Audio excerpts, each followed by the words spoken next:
Hello there.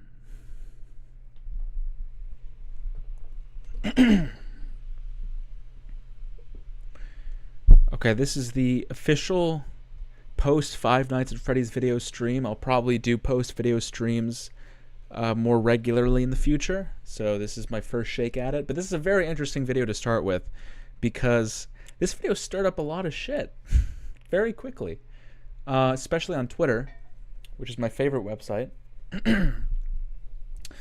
Yeah, this video is probably the most controversial one I've ever made. And it only has about 10,000 views right now, so I'm amazed at how many Twitter discussions there are about it. But so I thought I would start before we do the Q&A or we do the fucking smash or pass list thing that you guys want me to do. We would just sort of go over some of the discourse around the video, and I will give my defense and and all of that jazz.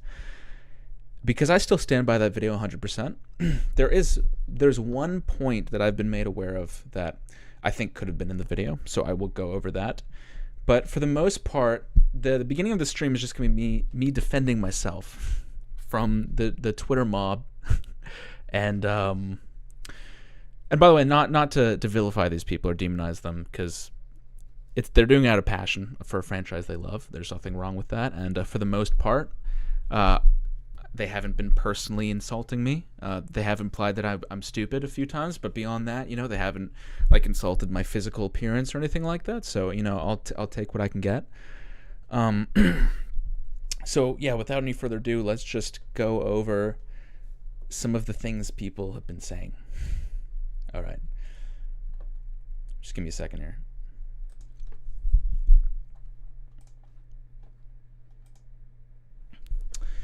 So this is the tweet that, as far as I know, started it all.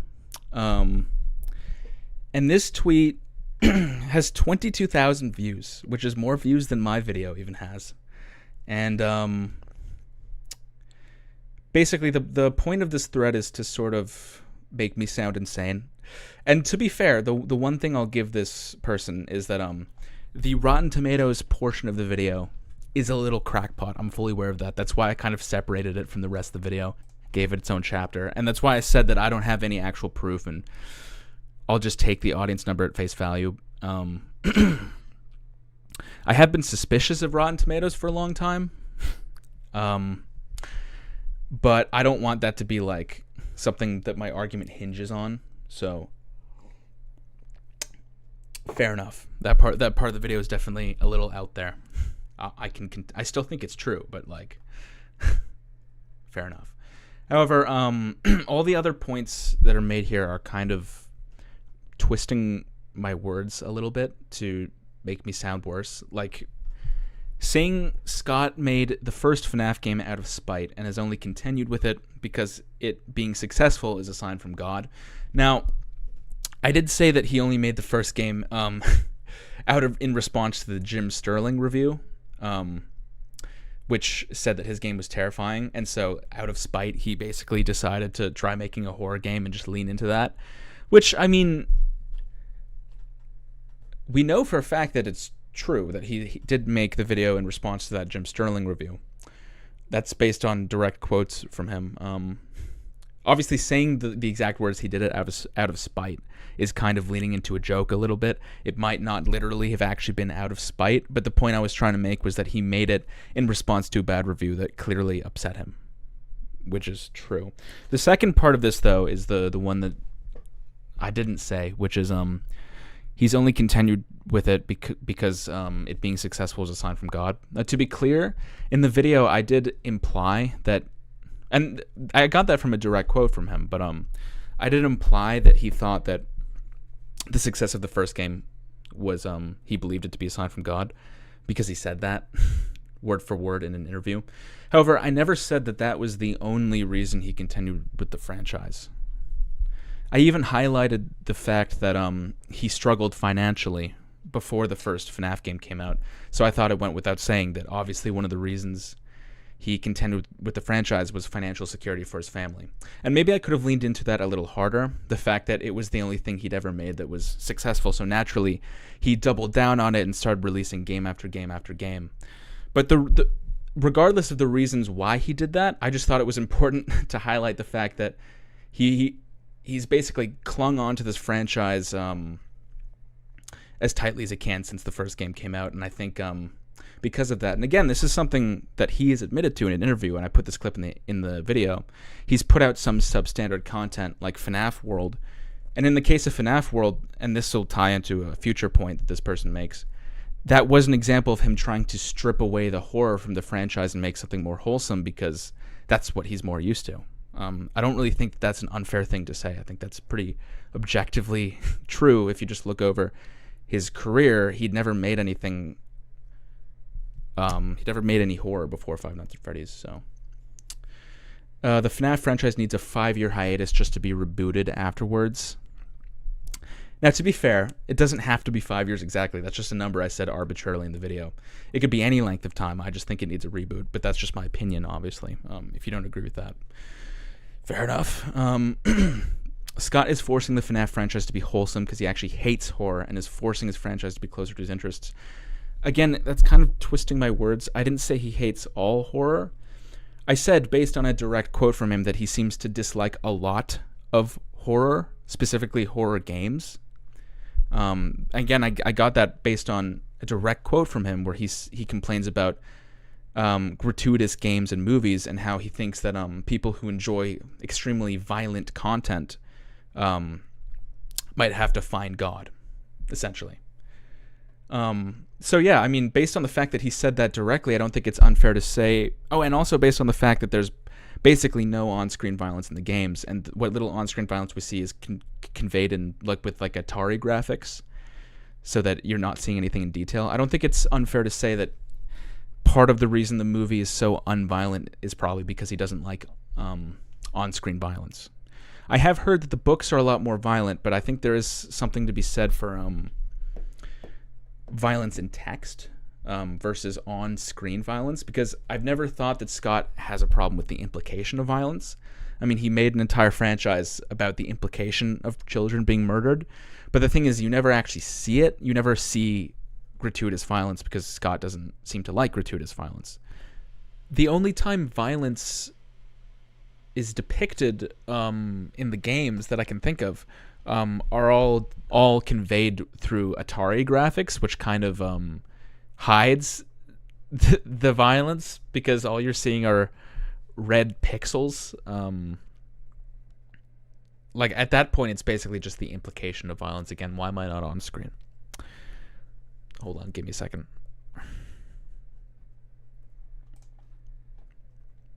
So again, the point I was just trying to make is the reason the movie is so sort of censored and has so little violence because Scott isn't a fan of violence when it's depicted on screen. Implied, sure, but yeah, I feel like that's a fair point to make, personally. Yeah, and then the AI voice, which there's been a surprising amount of discourse about the AI voice I used.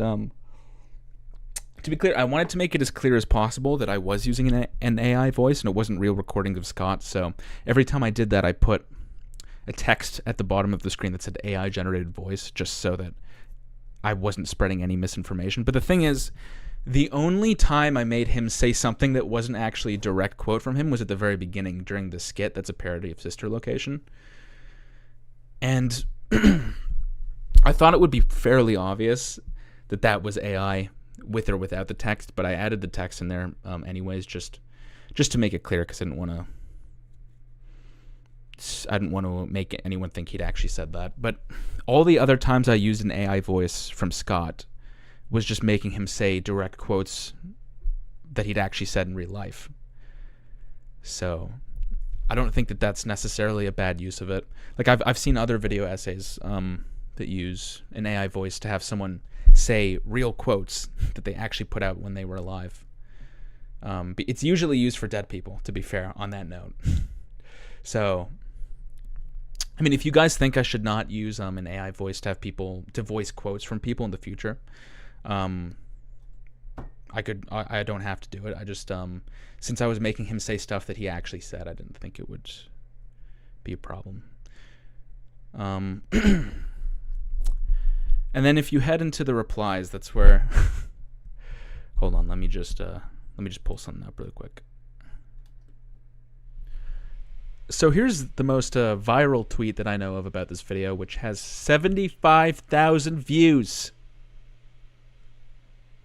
and 1.5 thousand likes, which dwarfs my actual video. And let me just pull it up here. And this again criticizes the use of an AI voice, which, I mean, fair, if that's how you really feel. Five Nights at Freddy's movie humor is same as Bible plays. I'm not joking, this is in the video. Which, I mean, am I wrong in saying that Scott has been inserting wholesome humor into basically everything he's made since the beginning? I really don't think I'm wrong in saying that. That doesn't mean the humor in Bible plays is the exact same as the humor in Five Nights at Freddy's, and I didn't say that the humor in both of them was the exact same, but they both do have a root in the same sort of dad humor.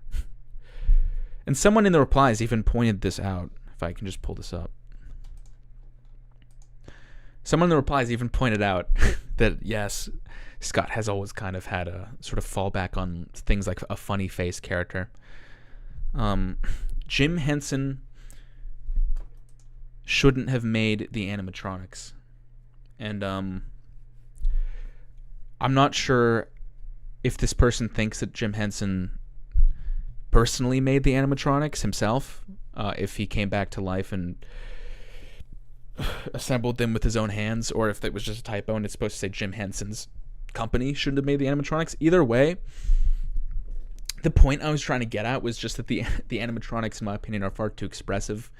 I don't think they should blink or be that animated, because it removes the sense of uncanny valley that was so prominent in the early games. And part of what made the animatronics so scary was that they didn't move much, and when they did, it was bizarre. It was inhuman.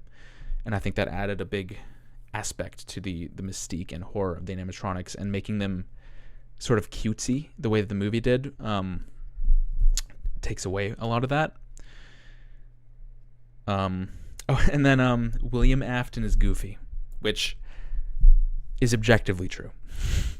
I'm sorry if you like William Afton the movie, fair enough, but it is goofy. It is the actual definition of goofy. Just pull this up here. I always come back. This isn't goofy. You're gonna tell me this isn't goofy. Look me in the eye and tell me this isn't goofy. Okay, so these are the two biggest tweets about my video that I know of. There may be more, though, because it's hard to search for stuff like this, and I only know about this because someone in my Discord server posted the first tweet. So the replies are where things get really spicy. So we're just going to go over that now. Just give me a second. So a lot of the replies were not kind. There is one person who tried to defend me here, but they appear to have been ratioed very hard. So I salute you, hero man. You really are a hero man. Unfortunately, it was not enough. There are a few people defending me here and there, but they are few and far between. Most of the people here, I don't think, watched the video based on the way they're talking. But what I specifically want to hone in on is one specific person. If I can just find them.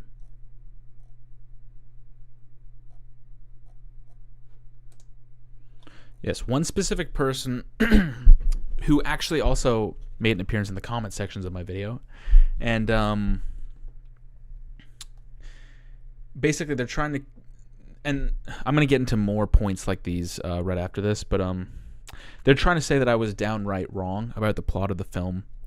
Specifically, at one point, I just made, it was a brief offhand remark, but I made fun of the idea that the animatronics would leave Mike alive. First, I made fun of the fact that they, instead of just killing him with their power to kill people inside a dream, instead they strap him into a chair that has a button that you can open from inside the chair and leave the room unguarded so that there's no one even there to make sure that he actually dies. And then when he gets away, Foxy charges at him down the hall. He's trying to get through the door, and we see the door just start to open, but then he screams and everything cuts to black. And in the next scene, he's badly injured, and Vanessa's found him and says that he was in bad shape when she found him. And I thought that the natural way to interpret that scene is that even though he just got the door open, it was too late and Foxy got him. That being said, this person believes the implication is that he got through the door and then passed out somewhere else. And then that, of course, still begs the question of why the animatronics didn't kill him when he was passed out in some other location. But we'll get into that in a second because they have an answer. So this person said, in the comments, some tells him what was obvious, that Mike escaped the joint before Foxy got him, and was later found by Vanessa all bloodied and hurt from the soul's attack in the dream. And he literally said that Foxy got him and attacked him, and Vanessa found him in the hallway of the place, somehow still alive.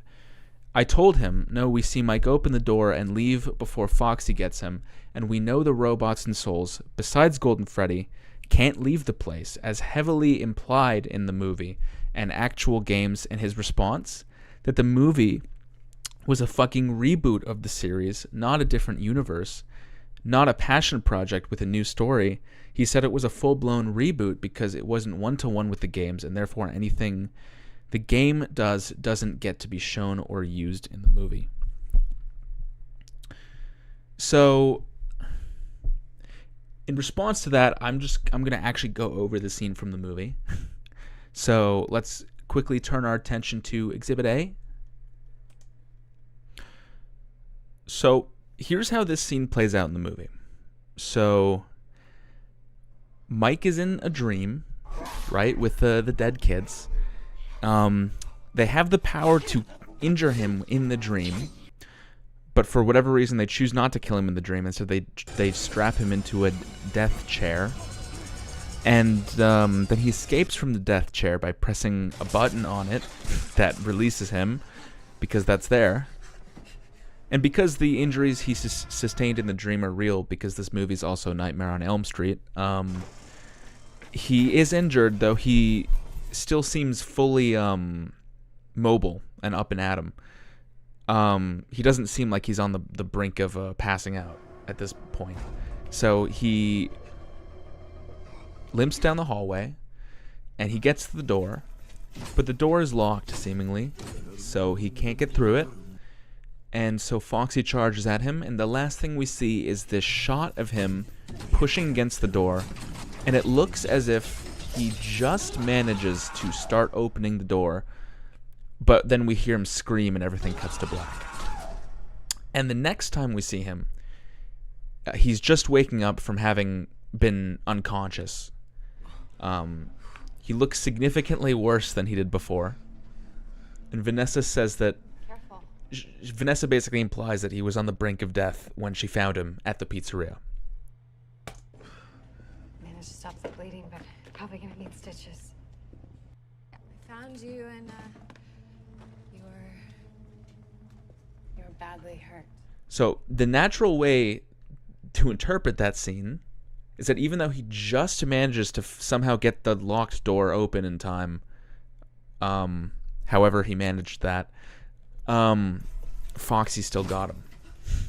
Because if he had escaped, as a lot of people in the comments and this person are trying to claim, why did he lose consciousness and have to be saved by Vanessa? And why did he wake up in Vanessa's medical supply room? And the answer that this person gives is that he passed out from the injuries he sustained in the dream. But still, this doesn't quite make sense because, again, if he managed to run away from the pizzeria and passed out somewhere else, Vanessa wouldn't have been able to find him. So the only way that you can make this make sense is that Like within like 10 seconds of getting out the door, he passed out. But then that raises another question, which is why didn't Foxy kill him if he was just lying passed out immediately outside of the pizzeria? And that doesn't seem to make sense either. So the only way you can rationalize that is to say that Foxy can't leave the pizzeria. But wait, there's another problem with that, because at the same time, we literally see one of the other animatronics, Golden Freddy, leave the pizzeria and go to Mike's house. So at this point, to make this make sense, you have to say that Mike escaped the pizzeria, despite how the scene is directed, implying otherwise, then passed out immediately outside of the pizzeria, and Foxy couldn't follow him because Foxy can't step even 1 meter outside of the pizzeria, even though Golden Freddy can, and even though the poster of this movie shows the animatronics all standing outside of the pizzeria. But I mean, that's just the poster, right? That's not canon. So yeah, it really feels like Five Nights at Freddy's fans who got pissed off by my video are genuinely just inventing rules and passing them off as canon. And I mean, at that point, if that's genuinely what the writers were intending, it's not just poorly conveyed, it's not conveyed. And it doesn't matter what was canon in the games, because this is supposed to be a new timeline with new rules. Like the rules about the children's drawings controlling the animatronics, that's not from the games. That's a new thing that's being established for this timeline. So I don't know why I got so much pushback on the idea of this being a reboot, because this pretty clearly is a reboot. I don't know what else the definition of a reboot is. And one last thing I wanted to go over is that this scene of him possibly escaping is even further hampered by poor directing. The way that the shot of him getting the door open is filmed genuinely almost looks on first watch like the camera is just panning to the right. It's so dark, and keep in mind I brightened this to make it easier to see, but it's usually darker. It's so dark and so cropped in that it almost doesn't visually render as the door opening, which makes things even worse. Not that it even really makes sense if the door does open. But the point I just want to make with this is, yes, even if you're correct, this is the writer's intentions, they did a terrible job of conveying it. But it is left fairly unclear either way. So I'm going to move on from this point, but this kind of sets down a common theme, which is that I feel like a lot of people who were sort of defending this movie and claiming that I was wrong about certain plot points are kind of inventing rules that weren't actually in the movie to justify stuff that doesn't make sense, or at the very least is very poorly conveyed. Like, let's venture into the YouTube comments now, because there's a lot of examples of that there. And a lot of the comments were very vitriolic, but those aren't the ones that I'm going to go over. There's actually one specific comment I got that I pinned, which is actually very respectful, very well thought out, and even though I don't agree with it, I still respected the fact that it wasn't leveling personal insults against me or anything. And this comment basically compounds every single response that FNAF fans had against this video into one single comment, which was very convenient for me because that meant I could respond to them all in one place.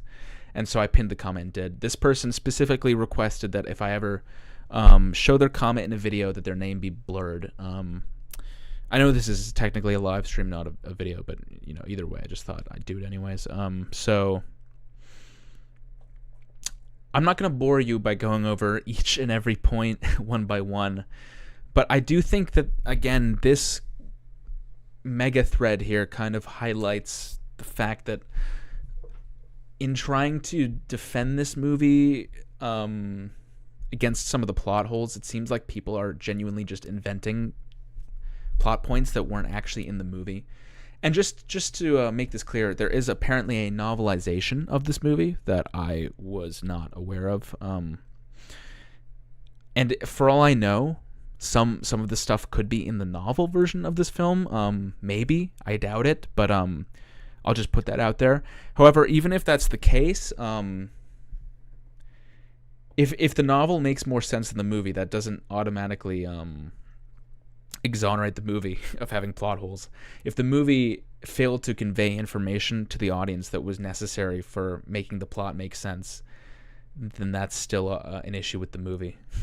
But anyways, one example of this is you guys probably don't remember who Jeff is specifically, but he's the guy who breaks into the pizzeria like a third of the way through the movie to smash it up, and his goal is to get Mike fired for failing to protect the pizzeria. But he goes during the daytime when Mike's not even there because Mike's a night guard, and I made fun of that in my review, saying that it didn't make sense. So this person responds by saying, Jeff's plan actually makes sense. He wants to attack the pizzeria in a time where nobody is in there, and then once inside... So let me just put this on screen. And then once inside, he can smash everything, including the video camera recordings, and then set back all the broken clocks to Mike's shift, because why would the owner assume that the clocks in a robbery would have been moved to fire Mike? So... you would be right that this would make his plan make more sense if this was ever actually established in the movie that he planned to do this. But it's not. At no point does he indicate or say anything about setting the clocks back.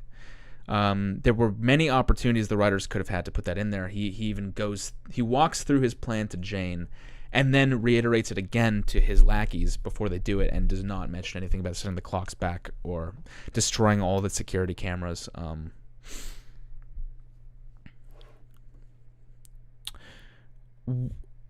Another thing is that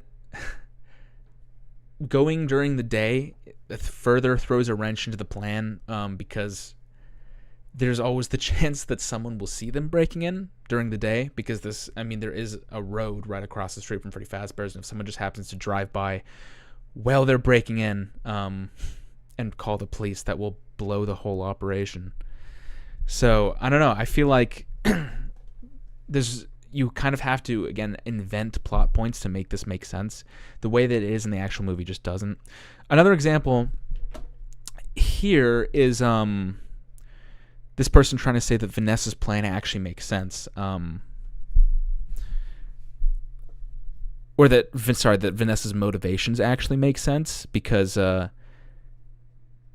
Vanessa, even though she knows that her father is a murderer, still has some love for him, so much so that she can only shoot him once. Vanessa doesn't arrest him because he loves him, or she loves him, I was supposed to say, I assume, and thinks that since he has stopped murdering and kidnapping random kids in the woods, she can keep a close eye on him and avoid other murders. Of course, unfortunately, the first guard is killed because he probably discovered something he wasn't supposed to. Jeff's gang is also killed while trespassing. Now, again, this is kind of adding stuff to the movie that wasn't in it. Like, at no point is it implied that the only reason Vanessa is helping her father murder people, including children, is because she just wants to keep a close eye on him. Like, she actively helps him kill children and hide it, and yet she's conveyed in the movies if she's a good person, and she just sort of suddenly switches sides for a reason that is absolutely not made clear within the plot.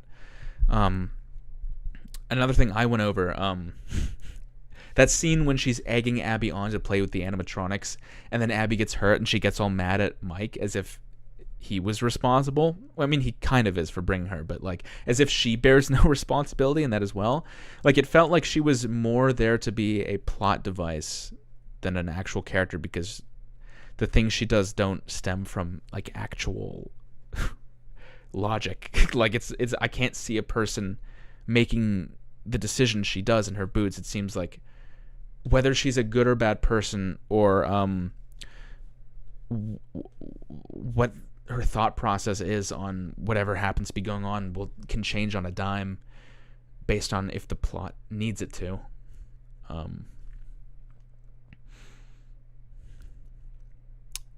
Let me just...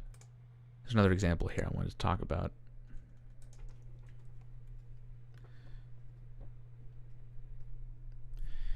Okay, one of the most common things that I saw in the comment section was people saying that Mike was not actually planning to transfer custody of Abby over to Jane, and he was actually just planning to trick her into babysitting for him for a short time,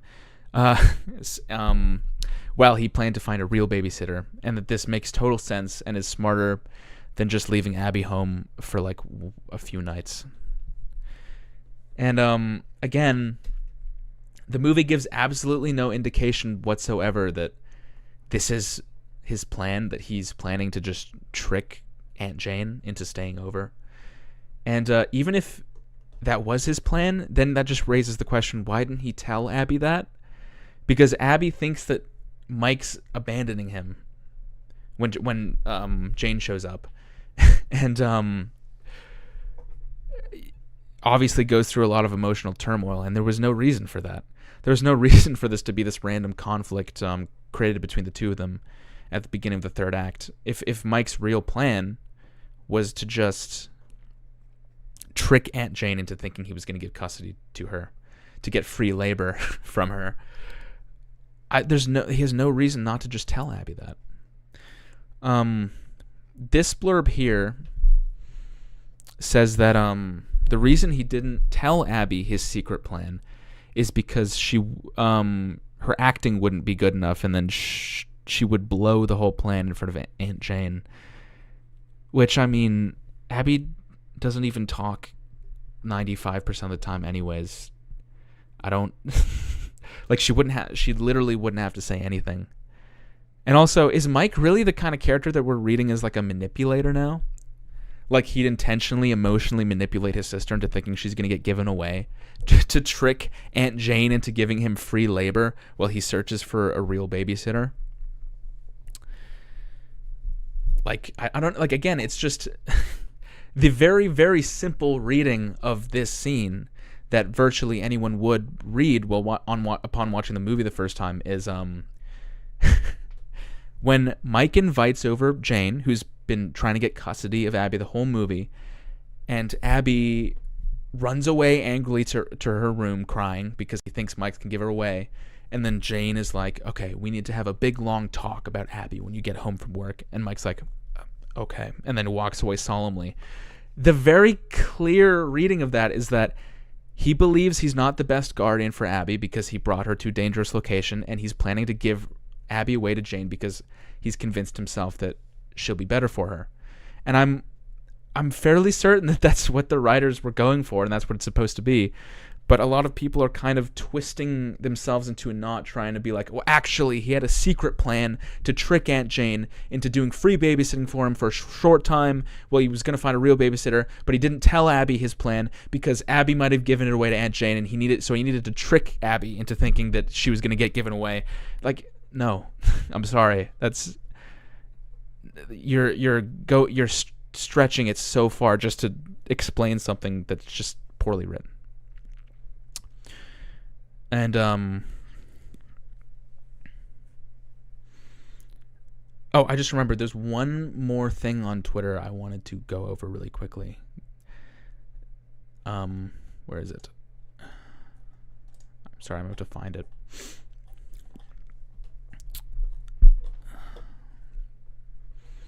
Sorry, 1 second, folks.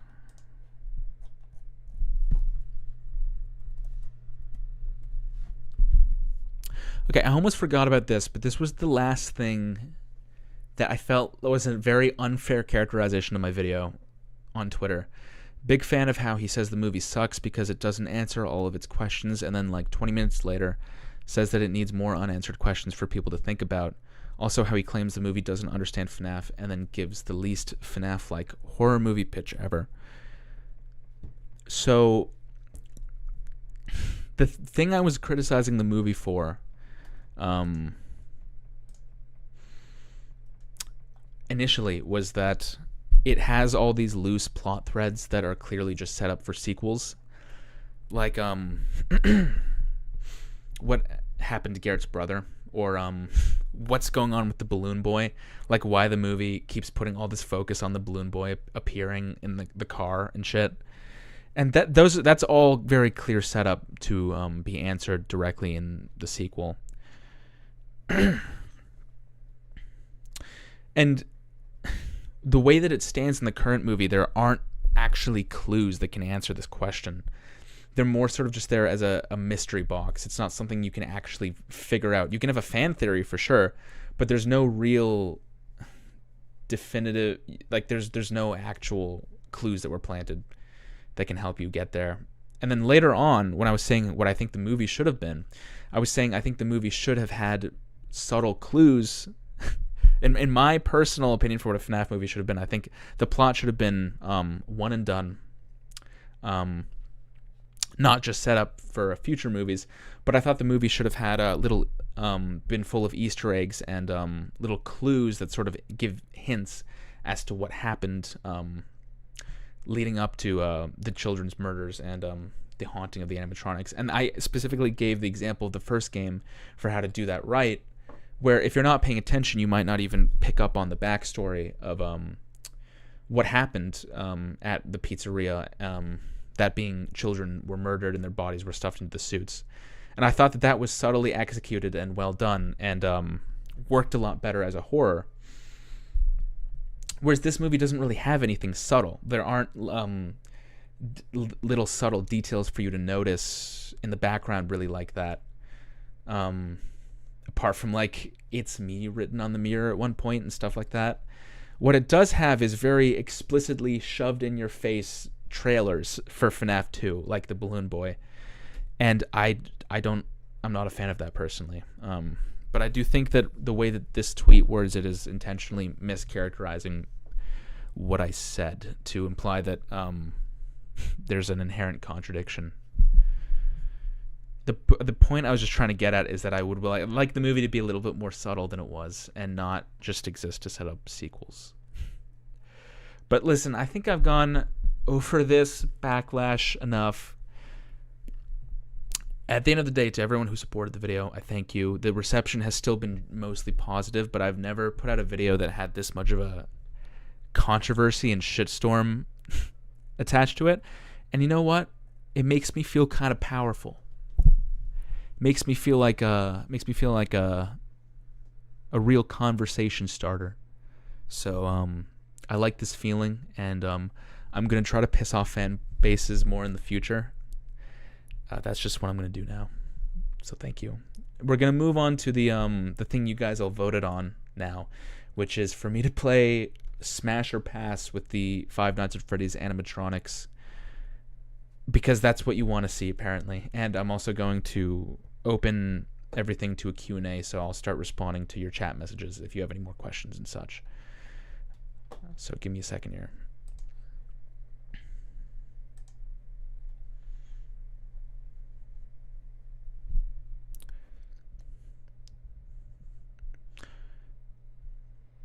Wait a second. Before that, wait. Put me back on screen. Put me back on screen, me. I said that there's one thing that could have made it into the video that didn't, and it was the fact that according to the actress that plays Max, who's the babysitter that dies, apparently she originally had a much larger role in the movie and was much more humanized as a character, and they ended up cutting all of that out. And this is something I had no idea about when I was making the video. But if that's true, that means that what I said about how Max is in the movie, which is that she's sort of just a two-dimensional character who's sort of characterized to be sort of this greedy, lazy figure who you're not supposed to be not supposed to feel bad for, even though she's kind of has it rough based on just what we see. That wasn't always going to be the case. She actually was going to be a three-dimensional character at one point who apparently was abused by her brother, and you kind of saw her struggle with the morals of being a spy for Aunt Jane. And I feel like it would have added a lot to the movie to not just have her be another two-dimensional sort of bad guy, but that's kind of just what she ended up being based on how the final movie turned out. Also, just by one look at her Twitter, hold on, I'll just pull it up now. So she posted, or I think this is a repost, but there were a few videos she made addressing the fact that her character was originally a lot more sympathetic and played a much larger role in the movie, and then all of that ended up getting cut. So I'll just play a snippet of it here. Some deleted scenes. Okay, so first of all, that first scene where you first meet Max was a lot longer. They just like made it super short originally. So like they're talking, she's like, hey, something about Stofers, and then she says, Max tells Mike that that Abby has been working on her drawings and she's really good at drawing, which I think is really sweet because it shows that like Max supports Abby and the drawings, and then also Max knows about the drawings, which I just think is really interesting. And then also that is where we get introduced to Bonesy, the dog in the movie that got cut. Then she sees that Mike has that eviction notice in his hand, and she's like, oh, like we used to get those, but then we got a big dog named Bonesy, and you know, poof, no more notices. And he's like, oh, okay, cool. And so that's where we introduce that Max is a dog named Bonesy, and also that's where we introduce that like Max is like, she's also poor, and they get eviction notices too. I don't know. The second scene where we see, or I don't know which scene it is. It's the scene where she has the hoodie and everyone has like the meme about Max saying like, I know where you live or whatever. There's a part that's missing where Max turns around and she's like, hey, Mike, she's a really good kid. Abby's a really good kid. Again, very sweet. Shows the relationship between Max and Abby. Boy, you guys didn't get to see it. So I won't play the whole thing in its entirety, but basically after this she goes on to say that she had a dog and her brother abused the dog, and that sort of made her a more sympathetic character because she wanted to protect the dog from him, and the dog was there when they broke into the pizzeria. And it's interesting to know that apparently she was actually at one point basically a protagonist, like a much more fleshed out character, and that means that my reading of her in the film, that she's just a generic antagonist, was not actually always the writer's intention. That is kind of how it comes off in the finished movie, since everything that would make you sympathize with her, everything that would humanize her, has been cut, and she just becomes part of the bad guy squad that's trying to ruin Mike's life. But why this was cut, I have no idea. And I honestly doubt that this was Scott. I don't think Scott had final cut over the movie. I think that would have been Blumhouse. So it's bizarre, but very interesting nonetheless to know. And I didn't realize that at one point there was some actual nuance to her character. But you know, what can you do? Okay, we're going to do it now. We're going to the Smash or Pass. Let me just bring this up.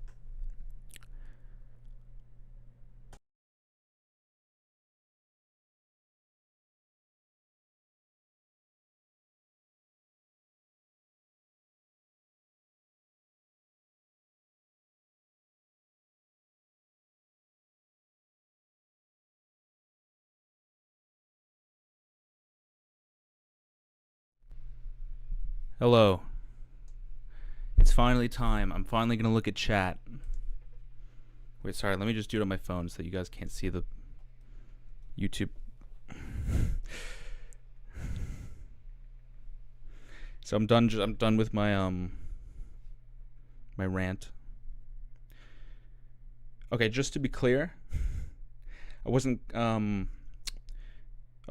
her ugly. I was specifically saying that in the movie they you could tell that they were trying to apply her makeup and dress her in a way as to make her look worse than she actually does. And you can see that just by looking on her Twitter profile. She looks worse in the movie than she normally does, because that's just a trope that just carries through like all big movies for some reason, where it's just the villains have to be like unattractive and the good guys are just models. Yeah. No, the actress looks fine. It was just me complaining about that specifically. Your video is old FNAF good, new FNAF bad thing put into a long video essay. Ladies and gentlemen, I believe there's a FNAF fan here and now.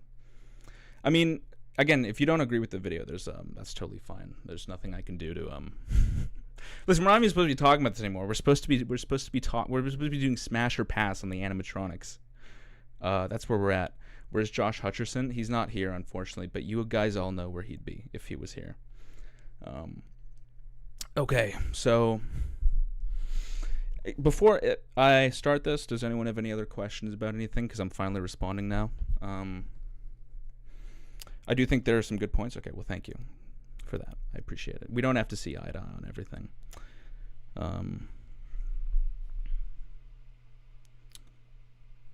I think the little details and plot holes are all kind of secondary to people thinking the vid is just old FNAF good, new FNAF bad.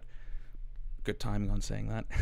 I think there's a lot of new young fans who kind of like the new stuff, but see criticism of it as not being well executed or working well as just go back to old FNAF instead of honest criticism that the wholesome or story-focused stuff just doesn't stand that well on its own and often actively fights against the horror elements instead of enhancing them. Anyways, that's my take. That's a good take. I agree with that take.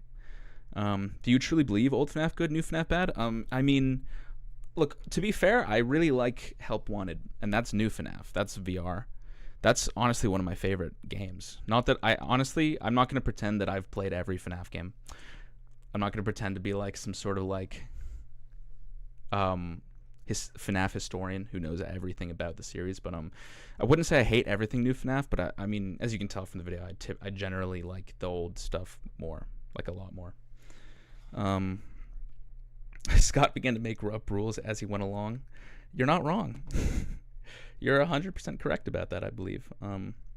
I do not understand, is the FNAF movie a reboot or not? Because too many people are saying it's some different universe, like it's some Marvel tier timeline nonsense. I'm pretty sure it's just a reboot. Like, that's the definition of a reboot. You're taking a recognizable IP and starting fresh with a new timeline.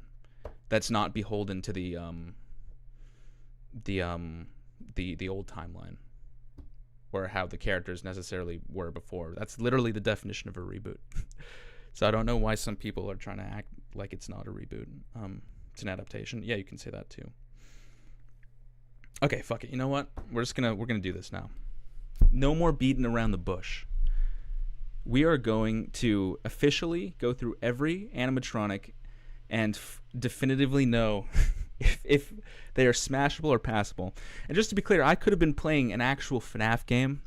That when I did the poll, that's what I expected to win because I thought you guys would find the novelty of me trying to answer questions from the Q&A while getting jump scared funny. I thought you guys would enjoy that, but nope. The smash or pass, which the option I added just as a joke, won with like 80% of the vote. So you know, this is what we're doing now. What can I say? Okay, so we're gonna start with I believe her name is Ballora. I think. I don't know. It's been a while. I think she's from Sister Location or something. We're starting with an easy smash, obviously. I mean, as animatronics go, you guys got to be. She just. I like her face paint. You know, she's very put together. No pun intended. You know, just definitely in the higher tier. Bonnie, like the original Bonnie.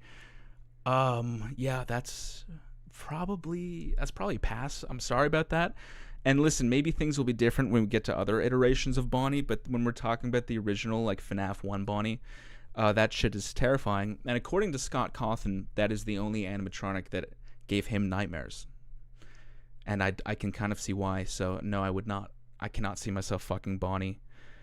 If any, apparently people in the chat disagree. I mean, again, like I said, there's other versions of Bonnie. We'll loop back around. Not this version of Bonnie, though.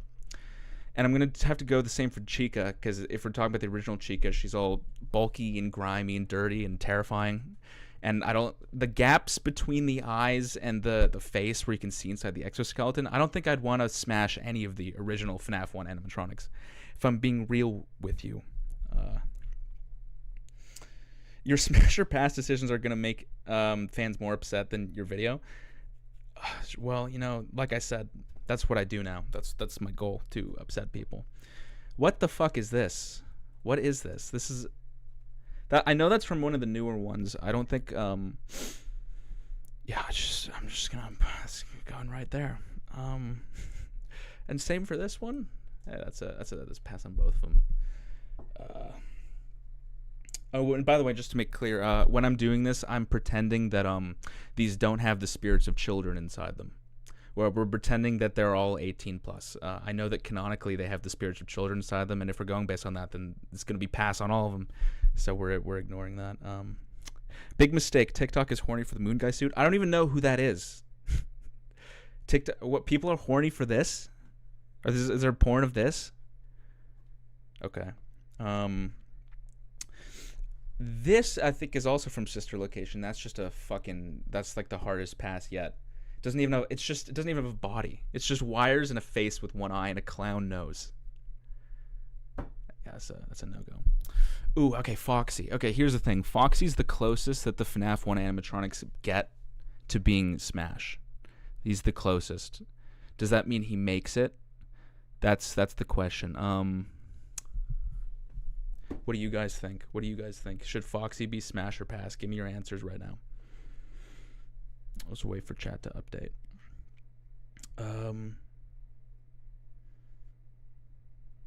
For once to yiff the fox. I'm just asking you guys, do you think... I'm leaning towards pass. Smash? I got one smash. Yiff the fox. I mean, up to you. I mean, making him fast would make him too fast in sex. That's true, yeah. Okay, sorry, Foxy. That's a pass. But we'll loop around to other versions of Foxy eventually, no. Golden Freddy. No. Do you see those eyes? Do you think I want to engage with that? I can literally see into his soul. And I think he can see back into mine. And maybe some people are into that. But me, personally, I just don't do it. If you aren't smashing Freddy Fazbear, I'm unsubbing. Okay, to be clear, guys, there's other versions of Freddy Fazbear, okay? I'm not going to smash the FNAF 1 Freddy Fazbear because the FNAF 1 Freddy Fazbear is fucking terrifying. That's the whole point I was going on in my video, that they're all creepy in the first one, and their faces don't move properly, and their eyebrows move all fucking weird, and that's the whole thing I was complaining about in the movie, that they made them too cute. But FNAF 1 Freddy? Hell no. I'm sorry. Listen, guys, this is my smash or pass list, okay? And so far, I'm only smashing Ballora, okay? That's the only one so far. Imagine if this was just the response to Twitter, 10 out of 10 move. Well, it kind of is, because this is the continuation of the response. It's not done. This is part of it. Do you smash movie animatronics? That's, I mean, again, they're a little bit more anthropomorphic in the movies. They're a little cuter there. So let's say Foxy would make it if it was movie Foxy. Let's say that. Movie Foxy would be in Smash, on all the others would be in Pass. There you go, that answers your question. I don't know what the hell this is, but this is a Pass. That's in some ways that's one of the scariest ones yet, and I'm not interested. Okay, Mangle though. Mangle. See, that's a Smash. That's a Smash. I smash Mangle. So it's Ballora and Mangle are the smashable ones so far. And listen, apparently Mangle you can take... We don't know what gender Mangle is, right? Got that gender ambiguity. Fair enough. But we do know that you can take Mangle apart and reassemble Mangle in any way you want. So it's literally like having sex with Mr. Potato Head, except not Mr. Potato Head. Right? You can rearrange Mangle any way you want. So there we go. The animatronics are all children. I said at the beginning, because I assume you just joined, that for the sake of this, we're pretending that they're all the souls of the people inside them are 18 plus. So we're just going based on that headcanon. This is I think this is the sister location Freddy. I think yeah, pass. It's scary. Okay, this confuses me. This is like a 2D Bonnie, and it's like the only 2D thing here. I have no idea what the hell it's from. However, that being said, it's one of the only things here that isn't a terrifying animatronic. this actually looks flesh and blood. So based on what we have to work with here, call me a furry, but smash. I'm gonna smash 2D Bonnie. What can I say? Where are we at now? What's this one? I know what she's called. I swear the fuck I know what she's called. Is she from the Security Breach? I believe so.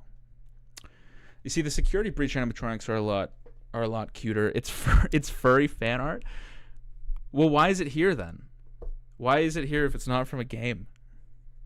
Okay, whatever. Well, anyways, yeah, the Security Breach animatronics are much more good looking, and also act more like adults, which is nice.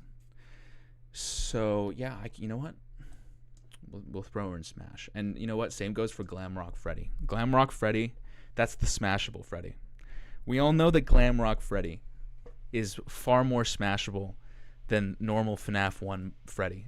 Okay? And if you can't accept that, then that's on you, frankly. Nope. That's a no.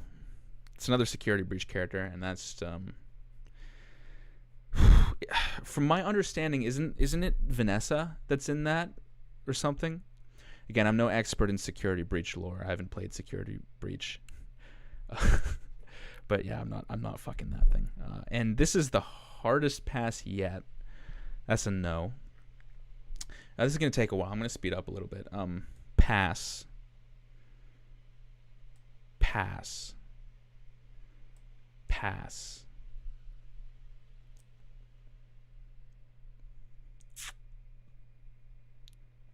Smash. Pass. Pass. Oh, pass. This is an entire row of pass. Do you think I'm... Why would I fuck any one of these nightmares? Okay. Pass.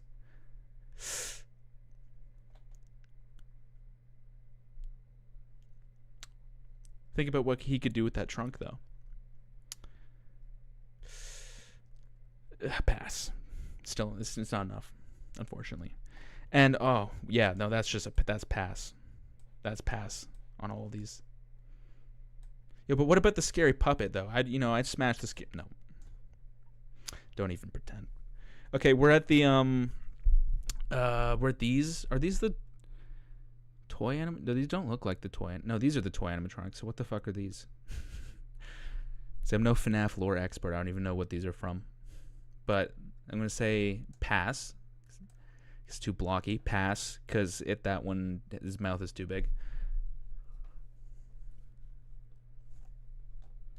Smash. This is Foxy fully realized. See, this is why FNAF 1 Foxy didn't make it, but this Foxy, this is Femboy Foxy. Femboy Foxy makes it to Smash. Foxy's a tongue and is the only one to have one. So there we go. What can I say? Verdana, I forgot you were kind of a normal person. I forgot that too long ago. Oh shit, we got Femboy Freddy.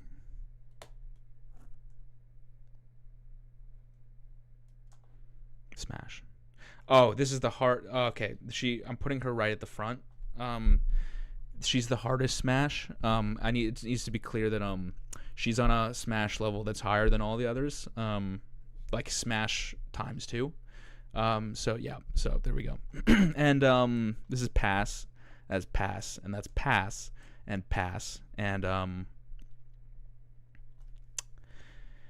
okay. So Toy Bonnie. Here's the thing. I feel like Toy Bonnie I could theoretically see Toy Bonnie making it into Smash. That's a really bad photo of Toy Bonnie, though. Like, based on that photo, that would be a pass. But, like, I know that Toy Bonnie is capable of looking better than that, more smashable than that. So, based on that knowledge, I'll put Toy Bonnie in Smash. But, like, again, that photo's not doing justice. Toy Chica is fucking pass. I don't like that it doesn't have eyes. It's really scary. If it had eyes, things might be totally different. And same with Toy Freddy. It's like, it has no eyes. That's fucking terrifying. Ain't into that shit. I don't know what this is, but I'm not smashing it. That's a pass.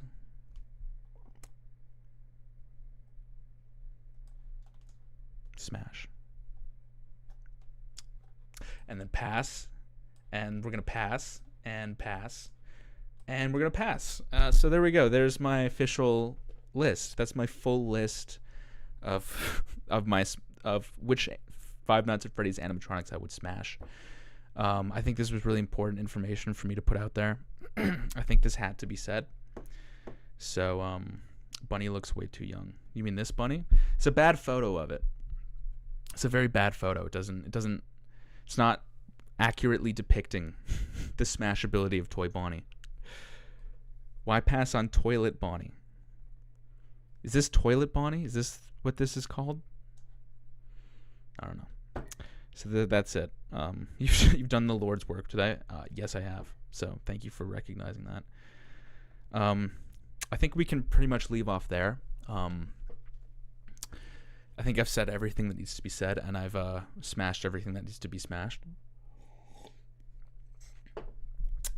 Next time I run a poll, I'm begging you guys to pick the real option next time, because I was looking forward to playing fucking FNAF VR on stream, and you guys just wanted me to fucking do smash or pass on them. You fucking weirdos. So Soy Jacking Freddy gotta be smashed for real. I don't. Which one is that? Is that this one? Why would I want to smash Soy Jacking Freddy? That's like wanting to smash a Mr. Beast thumbnail. Like what? That face, the like open mouth thumbnail. That's like the least attractive face you can possibly make. You definitely said more than needed to be. Yeah. But sometimes more than is needed to be said needs to be said. And we'll leave off there. Thank you for joining, folks. I think I'm going to live stream every weekend this year is my goal. Maybe every Saturday.